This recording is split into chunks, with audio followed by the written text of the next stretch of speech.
Hey, so this is a little bit different way to start off a video. I am at a hotel in Chama, New Mexico, and the reason I wanted to start this off this way is because the video that you're about to see is a little bit different than what I usually do. What ended up happening was the 5-day Chama to Colorado trip that I had planned got cut down to 4 because of a storm moving in. So I didn't get, I usually do like the outro and some big filming on the last day. I did a 32 miler, so I didn't have any time. And I was also filming 2 different videos at the same time, a regular trail video and then a day in the life of a thru hiker. So I'm gonna combine both of those into one video. It's gonna be very weird, but it's what I've got for this section. And I do plan on doing a like full redone day in the life of a thru hiker that gets kind of like a clean day. I want to include this one because days where you have to call an audible and figure it out on the fly happen pretty regularly too. So this was a pretty good opportunity to show you that.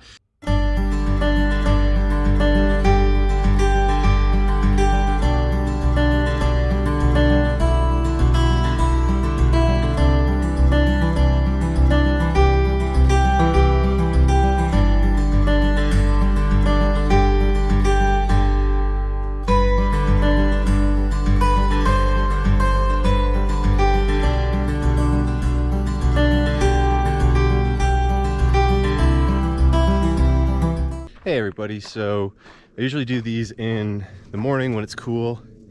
Right now I'm underneath a tree because my GoPro is strapped to the back of my pack and it started to overheat and beep at me. So I figured I'd just do the intro while I'm sitting here in the shade. Anyway, we are going from the trail crosses 84 up to Cumbres Pass, which is about 90 miles, 5 days, and it's basically all uphill. Pretty standard trail. We're still before where the snow is. Once we get to Cumbres Pass, I think the last 4 or 5 miles are going to be snowy, but nothing that we can't handle with just regular boots. Got crampons and an ice axe waiting for me in Chama when I get back there. Probably going to spend a couple days and wait for more stuff to melt to see how the trail shapes up. But ultimately, I'm probably going to be taking some alternates on in the low countries, or the lower routes, not the low country. Anyway, 14 miles today, and then probably 20s from then on. I haven't really planned it out, but looking good. And back at it should be about Monday. We'll be back in Chama on Memorial Day, so we'll have officially crossed into Colorado before June 1st. Which is not where I wanted to be because of the snow, but they got late snow, so it didn't really matter. It would have been closed anyway. Still gonna be amazing and really looking forward to getting into Colorado, state number 2. It's just weird having not crossed a state in like 700 miles, but different trail. All right, I will stop rambling on and see you guys up the trail.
Just sitting here, setting up camp, looking out. The aspen grove, the spring, just the open fields on the tops of these mountains. Nothing like this out east. Did I see something? No, I thought I saw something move like a deer. So beautiful. Getting out first has its privileges.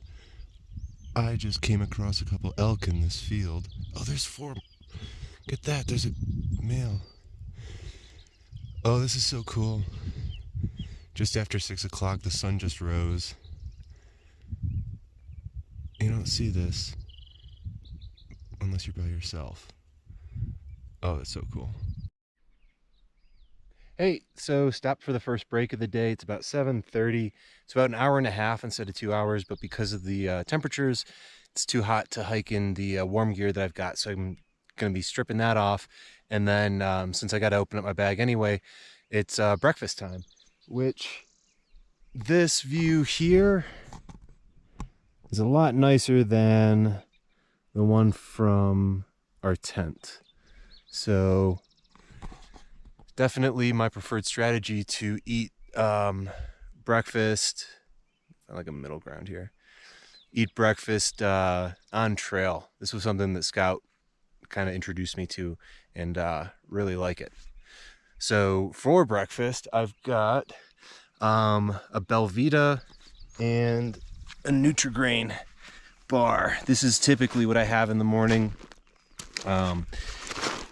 What I used to eat would be like a couple of brown sugar Pop-Tarts, or let's see, what else have I eaten for breakfast? Pop-Tarts was my breakfast for a very long time. Oatmeal.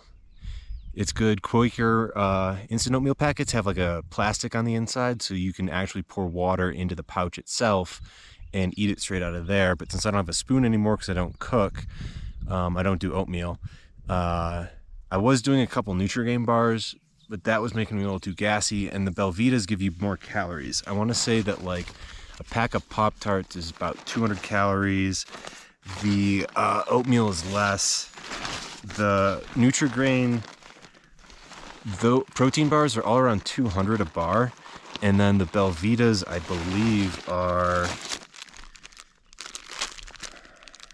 230. So I'm getting about 420, 430 calories right in the beginning of the day. And so once I get all changed, in about half an hour to 8 o'clock, I will head back out onto the trail, push as close to 2 hours as I can before taking another break.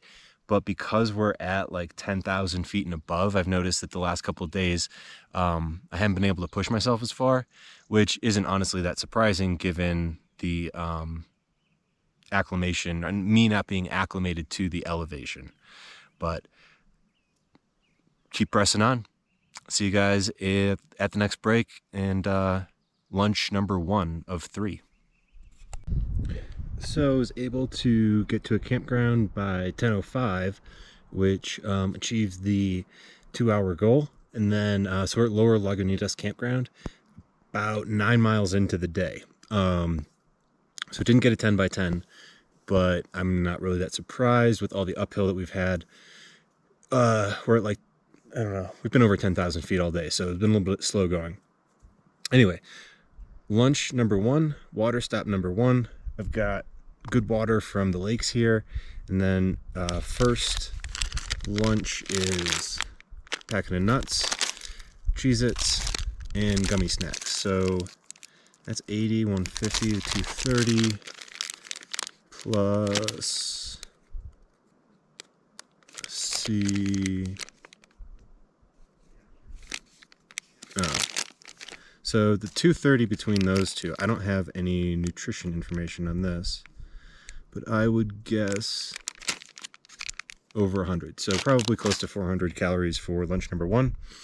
Lunch number 2 will be Chex Mix and peanut butter crackers. And then lunch number 3, which will also coincide with water number 2, about 11 miles from here, will consist of jerky and Chex Mix. And then dinner after that. So we're going to go to 11, get water, see how things look and feel from there. And so far so good. It's still sunny. Still worried about a storm that's supposed to be coming tomorrow. So the goal is to hopefully get to Dixie Creek. There's another creek that's right before it. That will put us within like 5 miles of where we need to get picked up, and should allow us to get into town way before the storm. Hopefully. Who knows what's going to happen. But all we can do is keep moving. So let's see what happens after our next 2-hour break.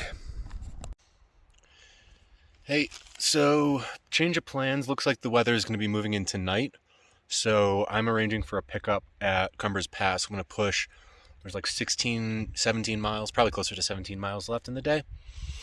And get into Chama and hold tight. Let the weather hit the mountains while we're not on them.